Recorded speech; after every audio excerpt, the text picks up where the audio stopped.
Hello, those of you that are following my dilemma with the Ace padlocks. I've been doing a lot of research trying to figure out why these things are giving me a problem. The keys and the keyways are identical on these Ace padlocks. The big one opens with this. The key will fit in the small one, so it's basically the same core. They have the same core. And I watched a video where there was a 25mm version of this this Ace, and the guy had to single pin pick it to get it open. So I know what's going on here. It's basically it's forcing me to single pin pick, which I'm not going to carry this big heavy one around with me, because if I can get the same principle on the smaller lock, I'll get it done. It makes me like question my motives for lock picking, you know. I mean, when you run into a series of locks that you can't open, and they're not anything super special. I mean, they're physically the same size and type as one of these Brinks. The difference is this keyway. It's not just for me smashing the hell out of it, picking it a lot, but it's more open. It allows me to get bottom of the keyway tension, which I'm used to from, you know, starting off on master locks. And these have security pins in them, but I can still rake. I mean, when I hit up here, you know, I'm hitting the pins and bam. Alright, that's a Brinks, you know. Why can't I do the same thing on either this one or this one right here? Well, it all has to do with the wording over here. I can still put the pick in there, but now I'm banging into the other pick, so I have to rely on more of a rocking type thing, which is dangerous with a Bogota because you can break them, especially if you have a big, massive lock and you're levering around. But rocking doesn't work. So you can try to rake. Well, you're getting the friction of bumping into the thing. I think the pins are actually, I don't know, the same key. Like I said, this is an Ace padlock key, right? The same key will fit in there. I won't open it, but I mean, I should be dealing with the same thing. It's just different wording. So different wording forces you to go like top of the keyway tension, or you go out of your comfort zone or whatever. That's fine. I don't mind that.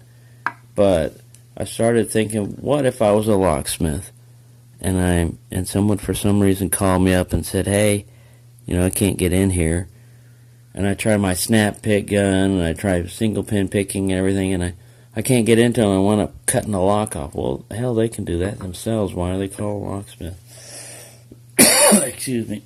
So it's kind of like made me, you know, like even wonder about continuing to do this, because I want to be able to open up all the locks. I know it's not possible. I know Bob's New Bill and all these other people that are really good at picking locks will run into locks that they look at and they say, why can't I open it? And they usually get an answer. I've been messing with these things, like I said, carrying them around with me. Well, not the big one, but I've been carrying the little one around with me and working on it every chance I get, trying bottom of the keyway tensioning again, top of the keyway tensioning again. With bottom of the keyway tensioning, I can get tension. There's plenty of room if you want to single pin pick, which is what this thing is going to try to force me to do. I get in there with various hooks. I've got a lot of different types of hooks, reaches and depths. I'll go into the first pin, it's always loose.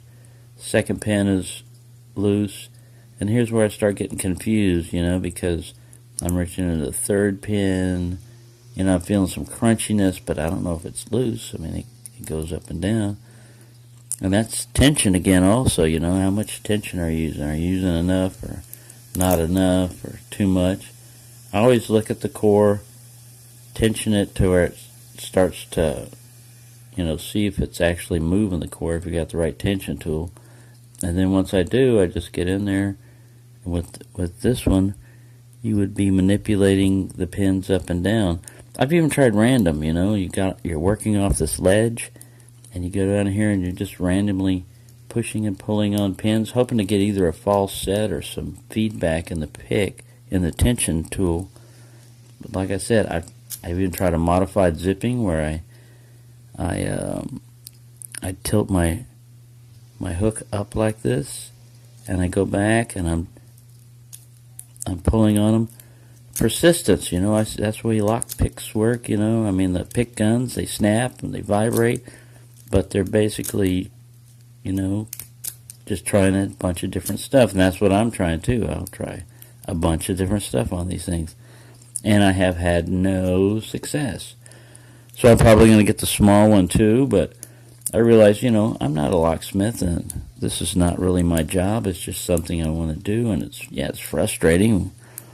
I wouldn't be at all upset if this was a Medico and I wasn't able to open it, because those are high security, and they got extra little sidebars and things like that going on that I've never messed with.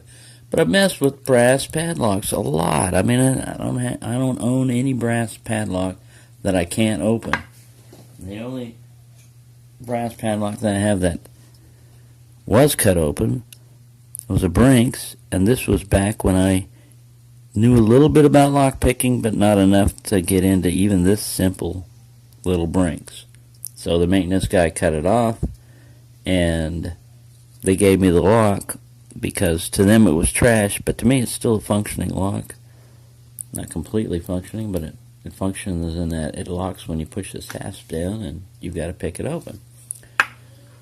So I have only opened up one lock, so I'm going to pick on a master lock again just for the hell of it. This one only cost like $10.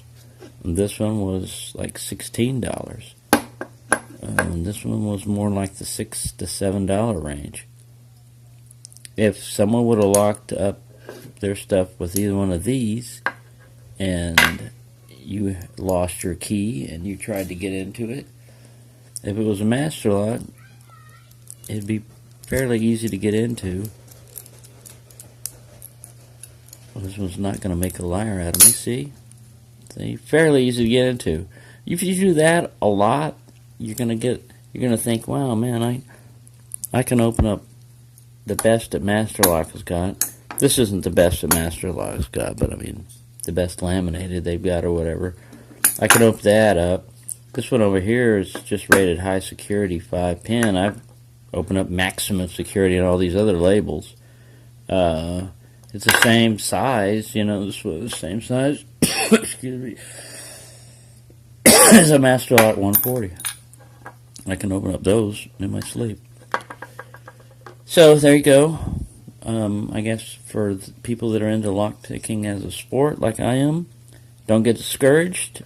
I now have a series of locks that, believe me, when I open up, even if I get the tiniest one of these Ace ones, you will know about it. I will publish it and say, whee, I got an Ace padlock. No, it wasn't this one, and no, it wasn't that one.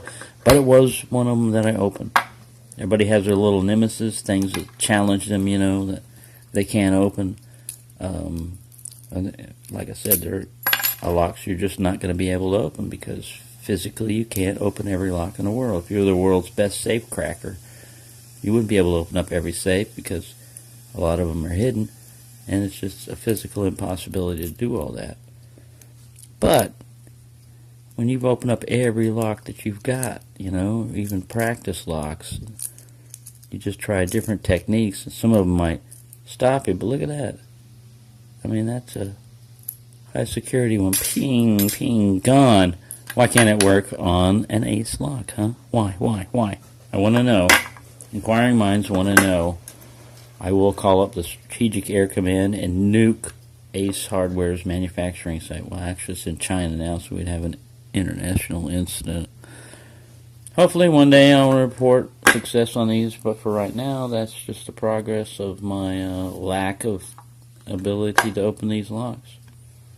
And anybody that has an Ace Hardware store or has any of those like them, I suggest you try them. They're probably pretty easy for you to pick open, but for me, they're not. So for now, so one lock I'm going to always be messing with is an ace lock. I'll always have one on me or near me, and if I open up anything else, I'll try. Maybe it'll rub off and I'll be able to get this one. And I haven't completely given off my non-career in non-locksmithing. In my head, I figured I wasn't a locksmith, and I was able to open up everything with my simple tools, skills, and abilities, and phew, sometimes you need a reality check. These guys gave it to me. Alright, it's going excessively long again, so I shall leave you with the ace in the frame. These guys right here, this little buddy, they get to take the ace place in the photograph as the last one standing. Take a photograph there, and